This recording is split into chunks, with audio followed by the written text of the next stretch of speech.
जाओ गड्ढे वाला वासी को गड्ढे वाला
பெரியவா கிட்ட ஆசீர்வாதம் வாங்கிக்கோங்க.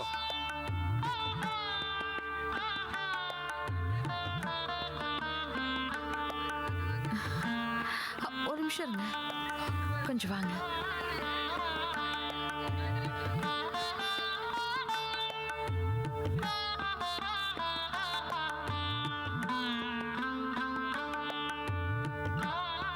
இவங்க 2 பேர் காலையும் விழுந்து ஆசீர்வாதம் வாங்கிக்கோங்க. நல்லா இருக்கு. நந்தினி, நல்வாழ்த்துக்கள். நல்லா இருங்க. என் ஃப்ரெண்ட்ஸ் எல்லாரும் வந்துட்டாங்க. என் ஃப்ரெண்ட்ஸ் நிறைய பேரை காணுமே. வருவாங்க. ஹாய். ஹாய், வாழ்த்துக்கள். நந்தினி, என் ஃப்ரெண்ட் உதயா. வணக்கம்மா. வாமா. இல்லை, ஃபோட்டோ எடுத்துக்கலாம்.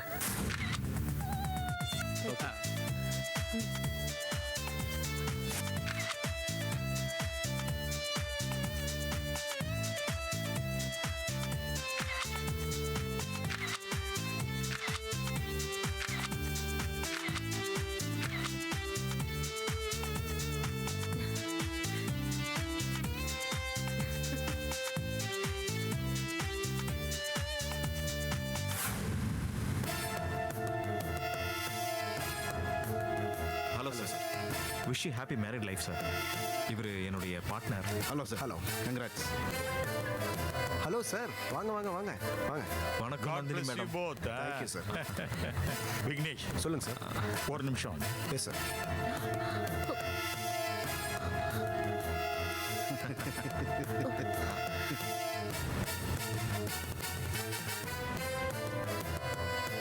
இவர் தான் என்னோட பார்ட்னர். வணக்கம் மேடம்.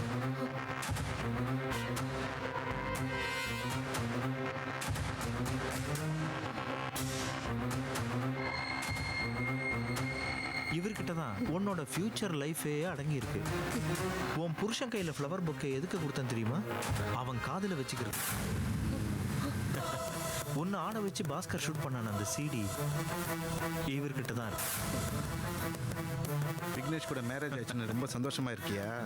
இனிமே தான் உனக்கு டார்ச்சரே ஆரம்பம். Bad married life.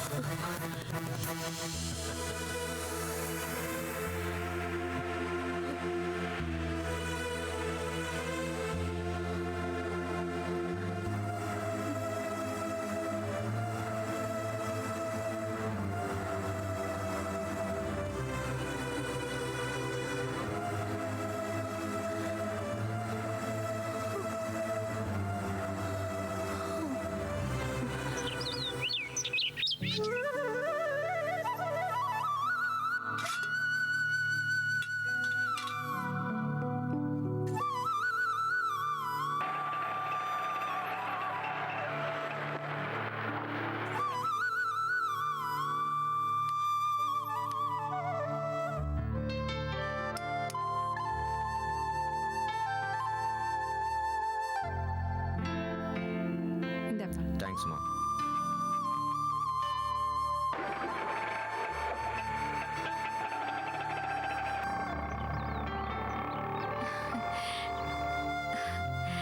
வாங்க. எப்படி இருக்கீங்க? நான் நல்லா இருக்கேன். நந்தினி மாப்பிள்ளையும் எப்படி இருக்காங்க? நல்லா இருக்காங்க. உள்ள வாங்க.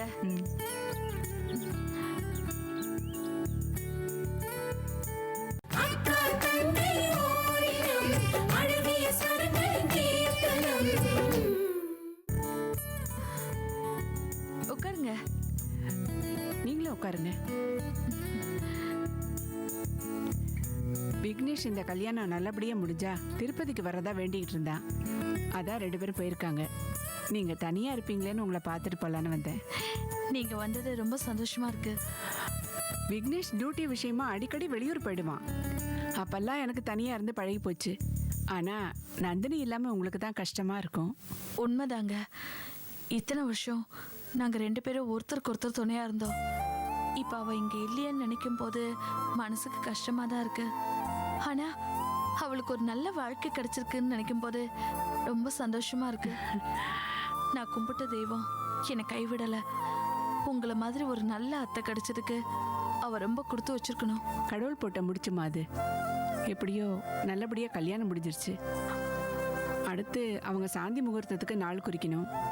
நம்ம ஜோசியர்கிட்ட ஒரு நல்ல நாள் பார்த்துட்டு வர சொல்லியிருக்கேன். வர வெள்ளிக்கிழமை நாள் ரொம்ப நல்லா இருக்குன்னு சொன்னார். அதுக்குள்ளே அவங்களும் திருப்பதியிலேருந்து வந்துடுவாங்க. சாந்தி முகூர்த்தத்துக்கு ஏற்பாடு பண்ணலாம். நான் உங்ககிட்ட ஒன்று சொல்லுவேன், கேட்பீங்களா?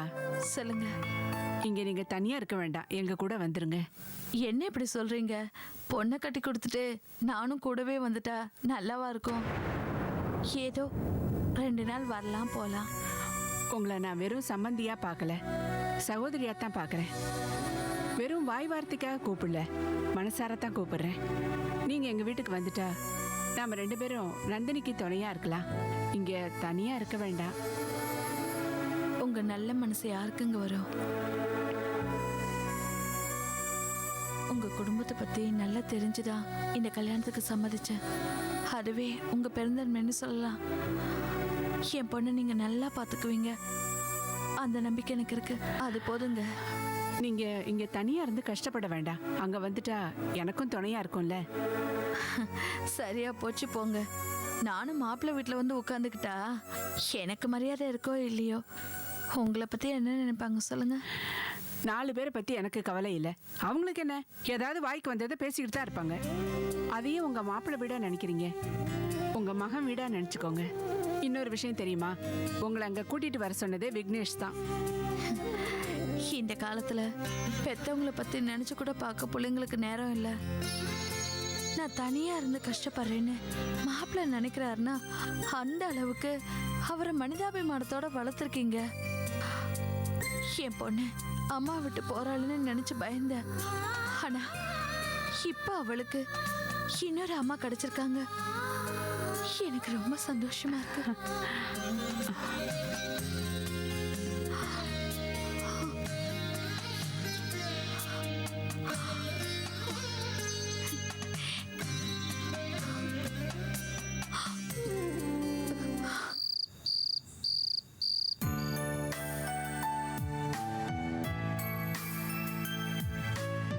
பிரியா, ஸ்வப்னா, வாங்க சாப்பிடலாம். அம்மா, எனக்கு ஒரு 10 மினிட்ஸ் ஆகுமா? நீ போய் சாப்பிடுமா. நீங்க முடிங்க, நம்ம ஒண்ணா உட்காந்து சாப்பிடலாம்.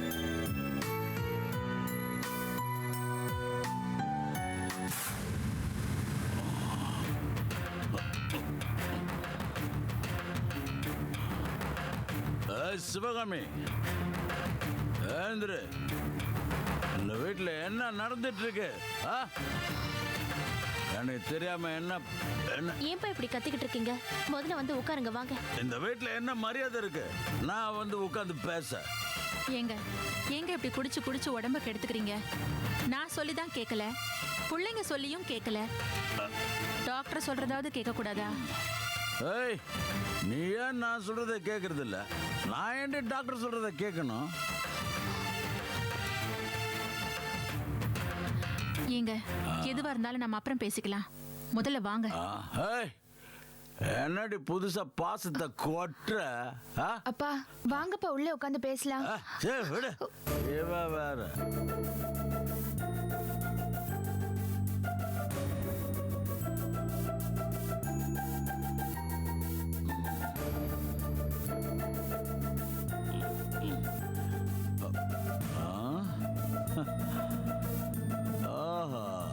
இத கொடுத்துதான் சந்தியாவை பொண்ணு கேட்டாங்களா?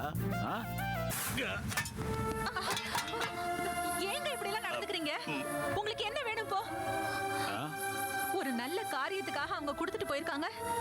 அத போய் நீங்க காலால எட்டி உதைக்கிறீங்களே. நீங்க என்ன மனுஷனா? ஓஹோ, இப்பதாண்டி புரியுது. அப்பன்னா அவங்க உன் சம்மதத்தோட தான் சந்தியாவை பொண்ணு கேட்டு வந்திருக்காங்க. அதுவும் நீ சொல்லி தான் அவங்கள இங்க வர வச்சிருக்க. நான் சொல்லி வரலீங்க. அவங்களே தான் சந்தியாவை பொண்ணு பார்க்க வந்தாங்க. ஆஹா, சந்தியா தான் தப்பான வழியில போறான்னு இத்தனை நாள் நினைச்சிட்டு இருந்தேன். அதுக்கு நீயும் உடந்தையா இருக்கன்னு இப்பதாண்டி எனக்கு புரியுது. போதும், நிறுத்துங்க. சந்தியா என்னங்க தப்பு பண்ணா? பாவம், ஒருத்தி கஷ்டப்பட்டு சம்பாதிச்சு இந்த குடும்பத்தை காப்பாத்திட்டு இருக்கா. அவ மேல இப்படி அநியாயமா பழிய போடாதீங்க. இதெல்லாம் கடவுளுக்கே பொறுக்காதுங்க. பெத்த அப்பாவே இப்படி பேசினா ஊர் உலகத்துல 4 பேர் 4 விதமா பேச மாட்டாங்க. அவளுக்கு கோடீஸ்வரி ஆகணுங்கிற ஆசை இருக்கோ இல்லையோ, உனக்கு நிறைய இருக்குடி. இல்லைன்னா ஒரு பைத்தியக்காரனுக்கு போய் அவளை கல்யாணம் பண்ணி வைக்க நினைப்பியா நீ? நான் அவங்க கிட்ட ஒண்ணும் பேசலங்க. அவங்க வந்தாங்க, பேசினாங்க, போனாங்க, அவ்வளவுதான். ஏய், நீ போய் கூப்பிடாம அவங்களா வீடு தேடி வந்துட்டாங்களா? என்னடி பேசுற நீ? அவங்களுக்கு என்ன ஊர்ல வர பொண்ணே கிடைக்கலையா? அந்த பைத்தியத்தை இந்த வீட்டுக்கு கொண்டு வர என்ன பைத்தியமாக்க பாக்குறீங்களா? அப்பா, நீங்க நினைக்கிற மாதிரி ஒண்ணு தட்டல மாத்தலப்பா. அவங்கள வந்துதான் அக்காவை பொண்ணு கேட்டாங்க. நாங்க யோசிச்சு சொல்றோம்னு அம்மா சொல்லிட்டாங்கப்பா. யோசிச்சு சொல்றேன்னு சொன்னாலே தவிர என் புருஷனை கேட்டு சொல்றேன்னு சொன்னாளா? அத சொல்லிருக்க மாட்டா. ஏன்னா இந்த கல்யாண விஷயத்துல ஒரு பெரிய பேரமே நடந்துகிட்டு இருக்குமா. சந்தியா ஒரு பக்கம் தனக்கு என்ன லாபம்னு கணக்கு போடுற. உங்க அம்மா இருக்காள, அவ தனக்கு என்ன லாபம்னு இன்னொரு பக்கம் கணக்கு போடுற. இதெல்லாம் உனக்கு தெரியுமா? ஏங்க ஏங்க இப்படி எல்லாம் பேசிய மனசு நோகடிக்கிறீங்க? நம்ம பொண்ணுங்களை கரை சேர்க்கிற வரைக்கும் நான் உயிரோட இருந்தா அதுவே போதுங்க. நான் ஏன் அவங்க சொத்துக்களை ஆசைப்பட போறேன்? அப்பா, அம்மா வாழ வைக்கிறதுக்காக தான் இந்த வீட்டுக்கு வரீங்களா? இனிமே இந்த வீட்டுக்கு வராதீங்க, வெளியே போங்க. ஏய், பெத்த அப்பனை எதிர்த்து பேசுற அளவுக்கு உனக்கு தைரியம் வந்துருச்சா? என்னையே வெளியே போக சொல்றியா? பிரியா, பிரியா, பிரியா, என்னாச்சு பிரியா? என்னாச்சு பிரியா? ஐயோ, பிரியா, பிரியா, எங்க பாருமா. அம்மா ரத்தம் வருதுமா. என்னாச்சு? ஒண்ணு இல்லம்மா. ரத்தம் வருது பிரியா. செவத்துல அடிச்சதுனால தான் ரத்தம் வருது, வேற ஒண்ணு இல்லம்மா. ஏய், இங்க பாருங்க, உங்க எல்லாருக்கும் ஒண்ணு சொல்லிக்கிறேன். சந்தியாவுக்கும் அந்த பைத்தியக்காரனுக்கும் கல்யாணம் நடக்காது. நான் நடக்கவும் விட மாட்டேன். என்ன மாதிரி ஒரு குடிகாரனுக்கு சந்தியாவை கொடுத்தாலும் கொடுப்பேன்னு தவிர அந்த பைத்தியக்காரனுக்கு நான் தரமாட்டேன். ஏய், புரிஞ்சுக்கங்க. ஏய், உனக்கு தான் சொல்றேன்.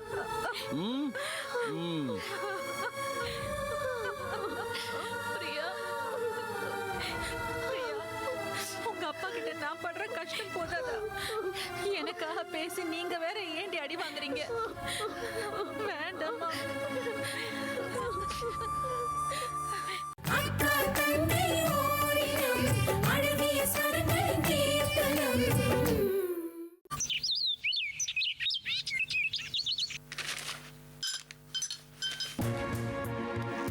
யோ யோ யோ, இரியா, எங்கயா போற? வெளியே போயா, வெளியே போயான்றேன். யோ, வெளியே போயா. கையபடியா? ஐயா, என்னங்க, என்ன சத்தம்? ஐயா, எவ்வளவு சொல்லி கேட்க மாட்டேன். தாராள் பள்ளி உள்ள வந்துகிட்டே இருக்கேன். யோ, விடியா, அந்த ஆளுகிட்ட நானே பேசிக்கிறேன். விடியா கையா. இப்படிதான் ஐயா மரியாதை இல்லாம பேசிட்டு இருக்கான். யோ, விடியா கையா. விடியா, போ போயா.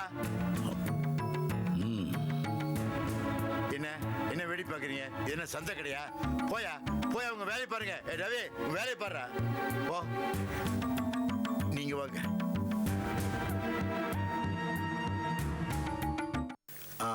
நீங்க சந்தியாவோட அப்பா தானே? நீங்க தப்பா சொல்றீங்க. தாமோதரம் பொண்ணுன்னு அவ சொல்லிக்கிட்டு, அவ பேரு சொல்லி என்ன அடையாளம் காட்டிக்க வேண்டிய அவசியம் எனக்கு இல்லை. உட்காருங்க. நான் உட்காரத்துக்கு வரல. நீங்க ஏதோ எங்க வீட்டுக்கு சம்பந்தம் பேச வந்தீங்களாமே. உங்க பையன் கார்த்திக் உங்களை கேட்காம, உங்களுக்கே தெரியாம யாரோ ஒரு வீட்டுக்கு போய் தனியா சம்பந்தம் பேசிட்டு வந்தா உங்களுக்கு எப்படி இருக்கும்? வருத்தமா தான் இருக்கும். அதே வருத்தம் இப்ப எனக்கு இருக்கு. நான் சந்தியாவை பெத்தவன் சார். அவ அம்மா அவளை 10 மாசம் வயித்துல தான் சுமந்தா. ஆனா நான் இத்தனை வருஷம் அவளை கட்டி காப்பாத்திருக்கேன் சார். ஒரு பொம்பளை புள்ளிய பெத்து காப்பாத்துறது எவ்வளவு பெரிய விஷயம் தெரியுமா? அது சரி, அது எப்படி உங்களுக்கு தெரிய போகுது? பெத்திருந்தா தானே தெரியும்.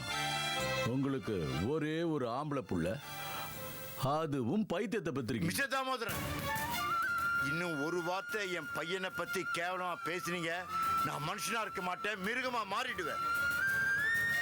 இப்ப மட்டும் என்ன மனுஷனாவா இருக்கீங்க? மனசாட்சி இருக்கிறவன் தான் மனுஷன். ஒரு பைத்தியத்துக்கு என் பொண்ணை கேட்க வந்தீங்கல்ல, உங்களுக்கு மனசாட்சியே இல்லையா? எல்லாத்தையும் இந்த மாளிகையிலே கழட்டி வச்சுட்டு வந்துட்டீங்களா?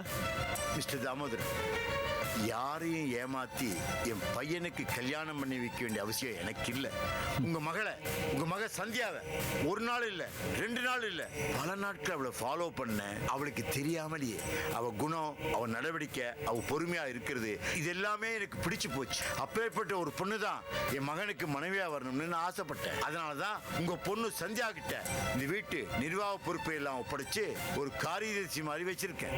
நான் நினைச்சிருந்தா பல கோடீஸ்வர வீட்டு பெண்கள் என் வீட்டுக்கு மருமகளா வர கியூல நின்று இருப்பாங்க. ஆனா நான் அதை செய்யல. Look at me. என் வீட்டுக்கு மருமகளா வரப்போறவகிட்ட நான் எதிர்பார்க்கிறது பணம் இல்ல, குணம்.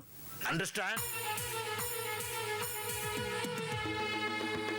உங்களுக்கு வர மருமக எப்படி இருக்கணும்னு உங்களுக்கு ஒரு ஆசை இருக்கும்ல, அதே மாதிரி எங்களுக்கு வர மருமக எப்படி இருக்கணும்னு எங்களுக்கும் ஒரு கனவு இருக்கும்.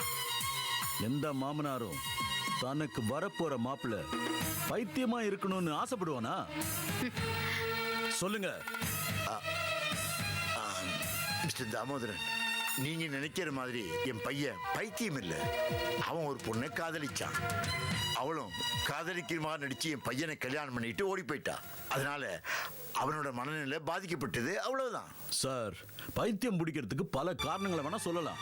ஆனா பைத்தியம் பிடிச்சதுக்கு அப்புறம் பைத்தியக்காரன் ஒரே வார்த்தையில சொல்லிடுவாங்க. சொல்லிட்டு போய்கிட்டே இருப்பாங்க. மிஸ்டர் தாமோதரன், நீங்க இன்னும் என் பையனை பத்தி தப்பாவே புரிஞ்சுக்கிட்டு இருக்கீங்க. இல்ல, நீங்க தான் தப்பா நினைச்சுக்கிட்டு எங்க வீட்டுக்கு வந்திருக்கீங்கன்னு நினைக்கிறேன். கப்பல் மாதிரி காரு, கை நிறைய பணம், இதெல்லாம் பார்த்து நாங்க மயங்கி உங்க வலையில விழுந்துருவோன்னு நினைச்சீங்களா? சார், என் பொண்ணை நான் விற்கிறதா இல்ல. மிஸ்டர் தாமோதரன், நீங்க அவசரப்பட்டு ஒரு முடிவு எடுக்க வேண்டாம். நல்லா யோசனை பண்ணி ஒரு முடிவுக்கு வாங்க. இந்த கல்யாணம் நடந்தா உங்க பொண்ணு மகாராணி போல இங்க வாழலாம். அது உங்களுக்கு தானே பெருமை. இதுல பெருமைப்பட என்னங்க இருக்கு? ஒருவேளை இந்த கல்யாணம் நடந்ததுன்னு வச்சுக்கோங்க, மூத்த பொண்ணு அடிமையாவும் சின்ன பொண்ணு எஜமானியாவும் ஒரே வீட்டுல வந்துட்டா அவங்களால முதல்ல ஒத்துமையா இருக்க முடியுமா? இதனால எங்க குடும்பத்துல பெரிய பிரச்சனை உருவாகாதா? அக்கா தங்கச்சிக்குள்ள சண்டை வந்துச்சுன்னா அவங்க 2 பேரும் ஒத்துமையா இருக்க முடியுமா? பரவாயில்லையே, இவனை சாதாரண குடிகாரன் தான் நினைச்சிட்டு இருந்தோம். பாயிண்டா பேசுறானே. நாம செய்ய வேண்டிய வேலையெல்லாம் இனிமே இவனே பார்த்துப்பான் போல இருக்கே. மிஸ்டர் தாமோதரன், தயவு செஞ்சு கொஞ்சம். நான் எதையும் கேட்க தயாரா இல்ல. இனிமே பொண்ணு கேட்டு என் வீட்டு பக்கம் வரக்கூடாது. இந்த கல்யாணம் நடக்காது. நான் உயிரோட இருக்கிற வரைக்கும் இதை நடத்த விட மாட்டேன். தெரிஞ்சுக்குங்க.